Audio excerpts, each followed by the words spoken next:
세계 테니스 선수들의 자세한 이야기를 들어보는 코너죠. 테니스 인물백과.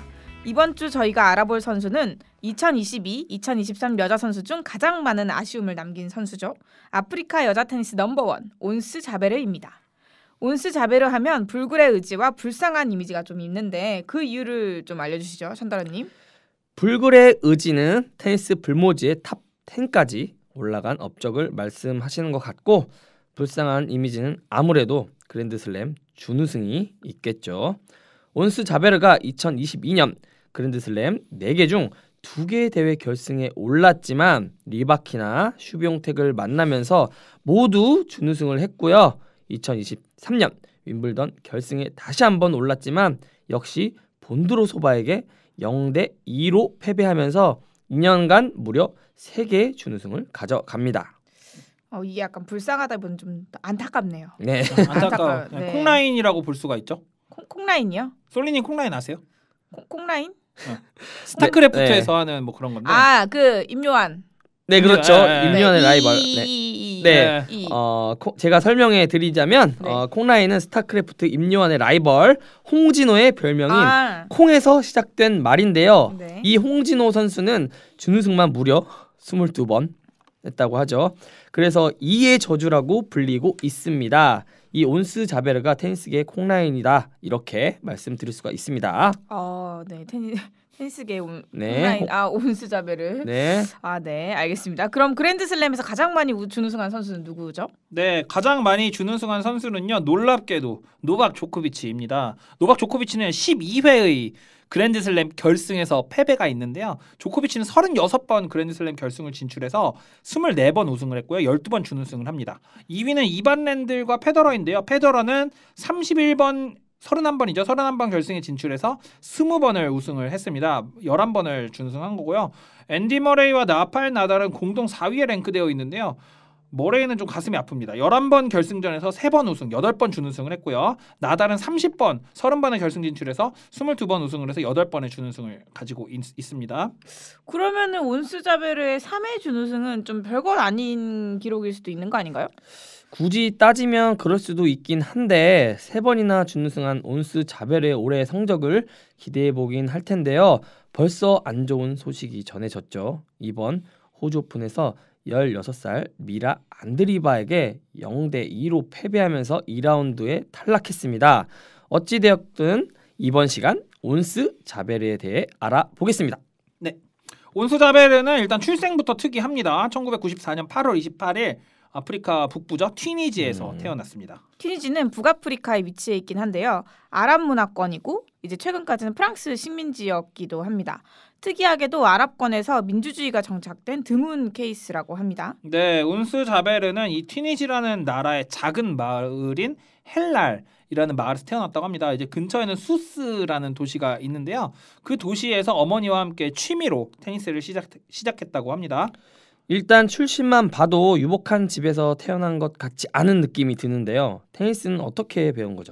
맞습니다. 온스 자베르 그의 가족은 부유하지는 않았지만 온스 자베르의 꿈을 위해서 전폭적으로 지원을 해 주었는데요.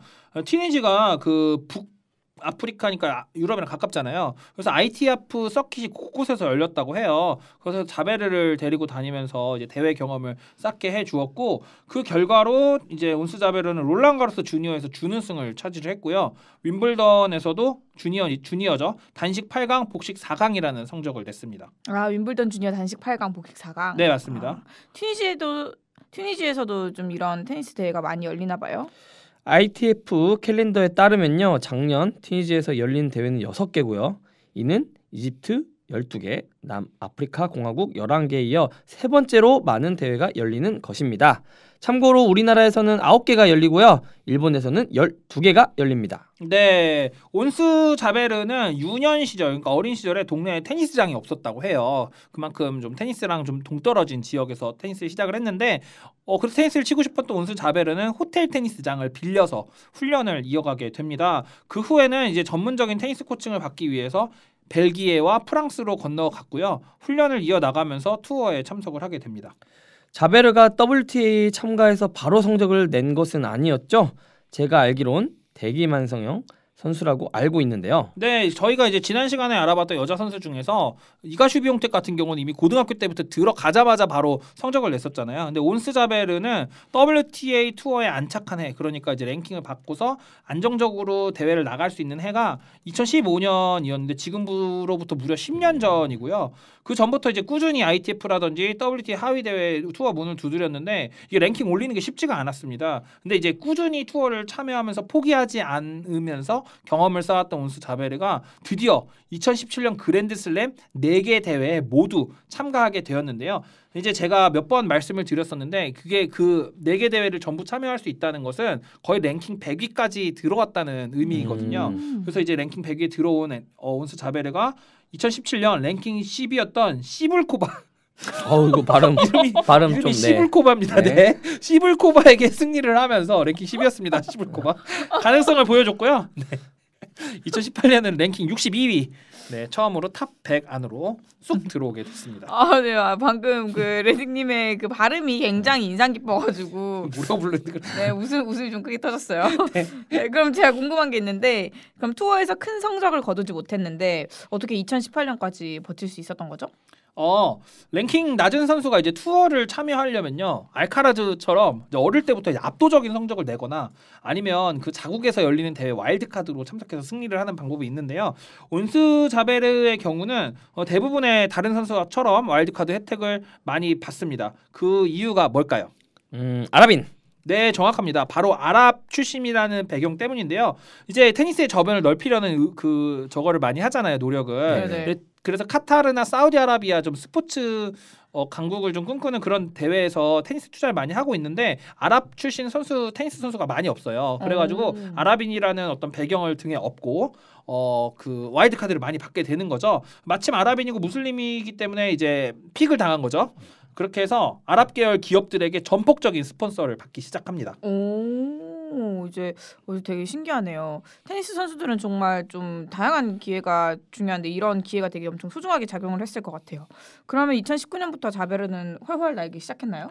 그건 또 아닙니다. 2019년부터는 이제 풀타임 WTA 선수로 자리매김하는데요. 이게 무슨 의미냐면요, 이제 WTA 투어를 돌면서 충분한 소득이 된다는 뜻이에요. 왜냐면 이제 WTA나 ITF는 왔다 갔다 또는 이제 다른 대회를 이제 하지 않고 이제 WTA만 나가도 충분히 이제 생계가 되는 정도인데, 그랜드슬램 3개 모두 1라운드에서 탈락을 했고요.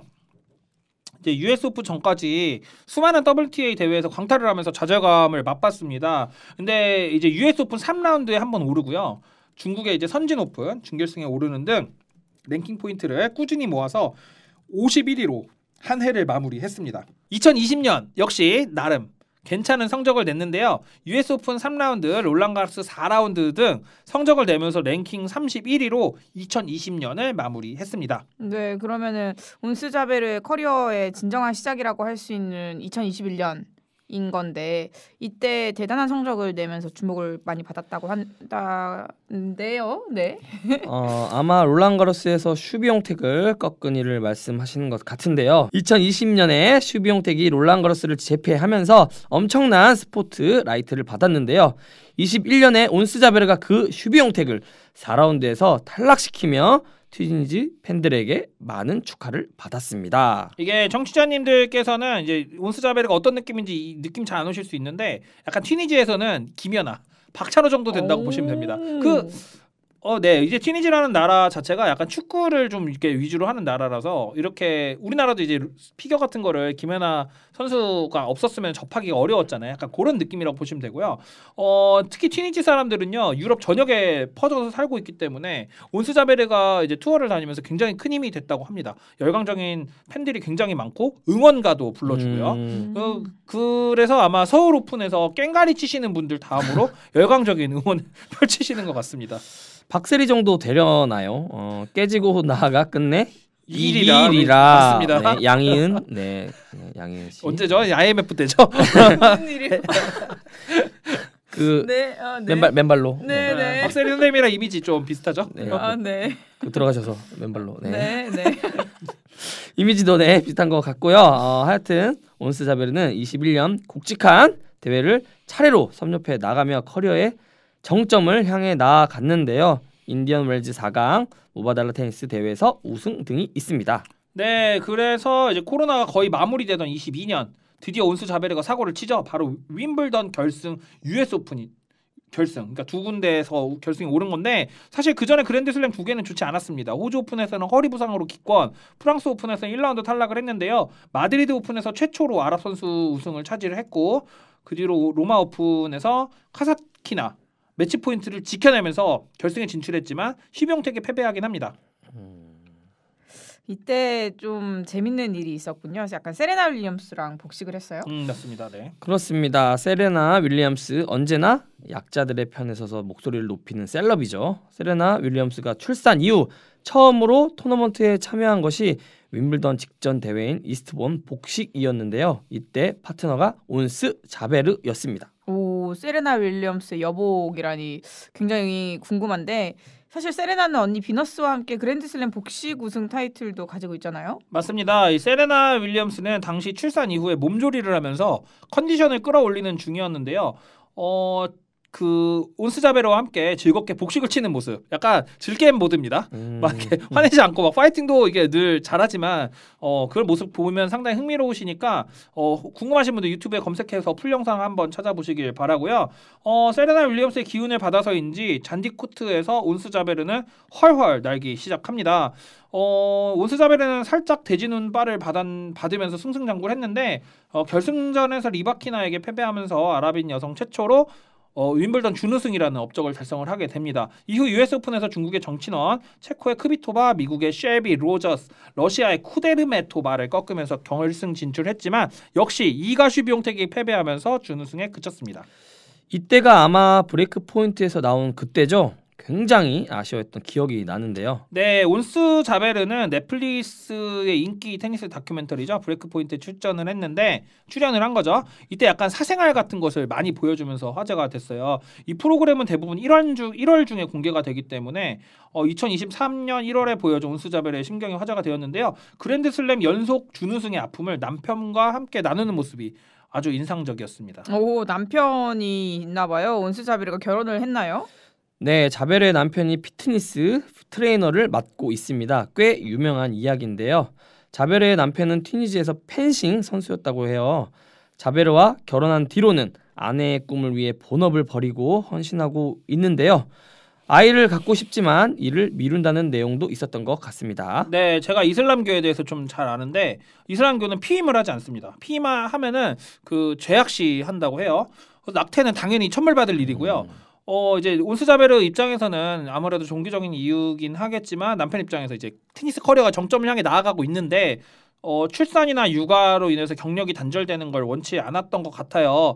또 한편으로는 또 아이를 낳아서 이제 이슬람교는 다복한 그런 게 전통이 있으니까 가정을 꾸리고 싶어하는 모습도 있었던 것 같고 좀 여러모로 좀 복잡한 상황인 것 같은데 어찌되었든 온스 자베르 2023년에도 좋은 성적을 거둡니다. 윈블던에서 다시 한번 결승전에 올랐는데요. 저희가 더 테니스 작년에 이 이야기로 내용 이야기했던 거 기억나시나요? 네, 기억나죠. 그때 레딩님이 온스 자베르가 이겼으면 좋겠다. 그런 얘기를 하셨었잖아요. 왜냐하면은 이제 늘 온스 자베르의 커리어에서 걸림돌이 있었던 건 슈비용택이었거든요. 네네네. 항상 슈비용택을 만나서 떨어졌어요. 근데 이번에 슈비용택 없었고 그래서 제가 이제 굉장히 마음이 갔었는데 결과적으로는 0대2로 다시 한번 준우승을 차지하면서 눈물을 흘리게 되죠. 이후 자베르는 이 패배에 대해 가장 고통스러운 패배라고 이야기하며 눈물을 흘리는 인터뷰를 했습니다. 네, 그리고 나서 올해 호주 오픈에서 또 패배를 한 거죠. 지금 온스 자베르의 랭킹 6위고 안드리바 선수의 랭킹이 42위이던데 두 분 혹시 이 경기 보셨나요? 네, 정말 쇼킹한 경기였죠. 그렇죠. 네. 네, 거의 1세트를 이제 안드리바 선수가 완벽하게 이제 베이글 점수로 제압을 하면서 살아냈어요. 네, 2세트에 이제 첫 이제 온스 자베르의 서브였는데 그때 이제 자기 점수를 따내면서 굉장히 손을 흔들면서 좋아했어요. 하지만 거기까지였다. 네. 안드리바 선수가 워낙 호주 오픈에서 잘했잖아요. 사실. 네네네네. 이게 안드리바가 제가 알기로 그 질세르바라 있잖아요. 그 메드베데프 코치. 네. 그 얘네들이 같이 하는 그 아카데미가 있어요. 그 네. 메드베데프, 루블레프 거기에 포함된 선수였고요. 오. 프랑스에서 남부에서 한 이 선수 안드리바 선수가 최초로 모습을 드러낸 게 작년 윈블던이거든요. 작년 윈블던에서 예선부터 올라갔고 아마 16강인가 32강까지 쭉 올라갔을 거예요. 16세 선수가 이미 사실 떡잎가 될 선수긴 대성부를 했어요. 예. 떴다. 근데 이제 온스 자베르가 살짝 방심을 하지 않았을까. 네. 그렇네요. 좀 아쉽네요. 네. 네, 그 점수 차도 거의 온수자베르는 단 이 게임만 따면서 그렇죠. 예. 네, 압도적인 거의 경기였습니다. 압도적 거의 그냥 손도 못 쓸 곳으로 안드레브가 곳곳으로 보내면서 수비도 다 해냅니다. 그리고 뛰는 것도 엄청 잘 뛰고 커버력도 좋아서 거의 뭐 손을 못 써요. 그러니까, 거의 뭐 그냥 완벽한 그냥 원사이드한 경기였다. 네, 이렇게 볼 수 있을 것 같아요. 네. 약간 좀 아쉬운데 레드님께서는 그 자벨의 약점이 뭐라고 생각하세요? 멘탈입니다. 멘탈.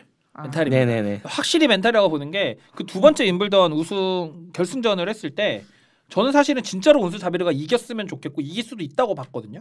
근데 0대2가 나는데 0대2라는 경기가 정말 무기력하게 져요. 원래 온수 자베르의 장점이라고 보면은 뭐 스트로크도 잘하지만 사실 그 변화무쌍한 그 그쵸. 경기 플랜이거든요. 네네네. 드롭샷 같은 것도 네. 굉장히 잘하고 뭐 상대방이 예측하지 못하는 플레이를 진짜 많이 하는데 그날 윈블던에서는 마치 뭐에 씌인 것처럼 몸이 딱딱하게 굳었어요. 근데 이번에 호주 오픈도 좀 비슷한 느낌이지 않을까. 그죠? 그래서 뭐 약간 뭔가 경기 플레이 좀 맘처럼 안 되니까 한 번에 쑥 경기를 다 내줘버리는 네, 그런 거 같습니다. 그때 윈블던 결승에서도 거의 뭐 스트로크가 다 네트에 걸리고 빠져나가면서 거의 진짜 약간 허무하게 네, 허무하게 네, 진짜.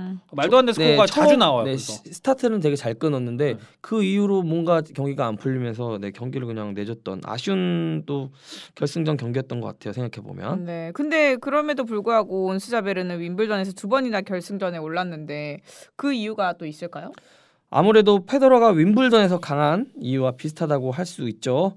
강한 스트로크를 바탕으로 드롭샷을 자주 구사하는 자베르의 스타일이 페더러와 닮아 있고 그것이 윈블던에서 가장 잘 먹히는 것이라고 생각합니다. 그러면 참다런님은 올해 윈블던에서도 온수 자베르가 좋은 성적 낼 것이다라고 예상을 하시나요? 예상보단 그랬으면 좋겠다. 이젠 그랬으면 좋겠네. 네, 그랬으면 좋겠다. 그냥. 네. 뭐 저도 뭐 온수 자베르가 그랬으면 좋겠네. 네, 그렇습니다. 네, 저도 그랬으면 좋겠습니다. 네. 투어에서 활약하는 선수에 대해서 심층적으로 알아보는 코너죠. 테니스 인물백과 오늘은 아프리카 최초의 여성 온스 자베르에 대해 알아보았고요. 다음에는 누구에 대해서 알아보면 좋을까요? 온수 자베르 아프리카 최초 여성인가요? 여성 테니스 선수라고 해주세요. 아니. 신인류 약간 그 느낌인가? 네. 알았습니다. 그럼 다시 아프리카 최초로 윈블던 결승에 오른 여성 선수 온스 자베르에 대해서 알아보았고요. 다음에는 어떤 선수 혹시 추천해 주실 분 계신가요? 저는 팔의 남자. 팔? 네. 루블레프요? 네. 루블레프요? 팔의 남자 8강을 몇 번 졌다고요? 8강 8번 졌다 그랬나? 8. 네, 팔의 남자. 중국이 좋아할 것 같은데요. 중국은. 아 그러네. 네. 팔자를 좋아한다고 하죠. 네. 팔의 남자를 한번 알아보는 건 어떨까? 팔의 남자. 네. 루블레프. 그러면은 다음 시간에는 팔의 남자의 팔자에 대해서 한번 알아보도록 하겠습니다.